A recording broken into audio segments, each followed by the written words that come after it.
అవసరాన్ని బట్టి అన్నిటిని విడిచిపెడతారు, కానీ మానవుడు పాపాన్ని మాత్రము విడిచిపెట్టలేకపోతున్నాడు. అందుకనే దైవజనుడు ఏమంటారు అంటే, పాపవృత్తిని మానుకొనుడి మనసా శాపను నరకంబు సహింపలేవు.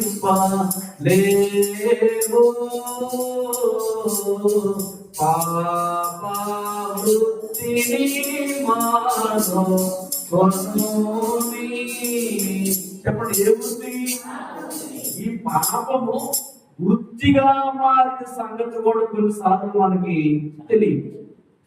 ఈ పాపము సహజంగా ప్రారంభమైనప్పుడు మానవుడు అనుకుంటాడంట ఏదో పొరపాటున జరిగింది. చెప్పండి, ఎలా జరిగిందంట? పొరపాటున జరిగింది. ఈ పొరపాటు కాస్త పదే పదే అవడాన్ని బట్టి అలవాటైపోయింది.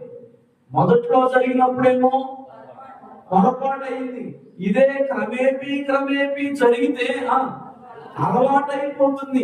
ఈ అలవాటే వృత్తిగా మారిపోతుంది. చెప్పండి, పొరపాటు కాస్త అలవాటు అవుతుంది, అలవాటు కాస్త వృత్తిగా మారిపోతుంది. అందుకని దైవజనుడు అంటారు, పాప వృత్తిని మానుకో ఓ మనస్సా అని జ్ఞాపకం చేస్తారు. కాబట్టి అందుకనే పాటలో కూడా మనం పాడుకుంటాం, పాపంలో మరలా నన్ను పడనీయకుండా చేయ అని చెప్పి పాటలో కూడా మనందరం కూడా పాడుకుంటాం. ఈ హెబ్రీ సంఘానికి పౌలు గారు తెలియచేస్తున్న 3వ హెచ్చరిక ఏంటి అంటే, పాపము చెయ్యొద్దు. చెప్పండి, ఏం చెయ్యొద్దు? పాపము చేయొద్దు. చాలా మందిని ఇలా మనం హెచ్చరిస్తా అంటారు, ఇదిగో నువ్వు ఏదన్నా చెప్పు, ఆ ఒక్కటి మాత్రం చెప్పొద్దు అని అంటారు. నువ్వేమి చెప్పినా వింటాను కానీ ఆ ఒక్కటి నేను వెళ్ళలేను. కారణం ఏమిటి అంటే, వారి శరీరము, వారి యొక్క దేహము, వారి యొక్క ప్రాణము దానికి బానిసత్వంగా మారిపోయింది. దేనికి? పాపమునకు బానిసత్వంగా మారిపోయింది. అందుకనే దేవుని పిల్లల ప్రభు పరిశుద్ధుడు కాబట్టి దేవుని యొద్దకు వచ్చిన సంఘమును హెచ్చరిస్తున్నమాట, ఆయన పరిశుద్ధుడు గనక మీరు పాపము చేయొద్దు.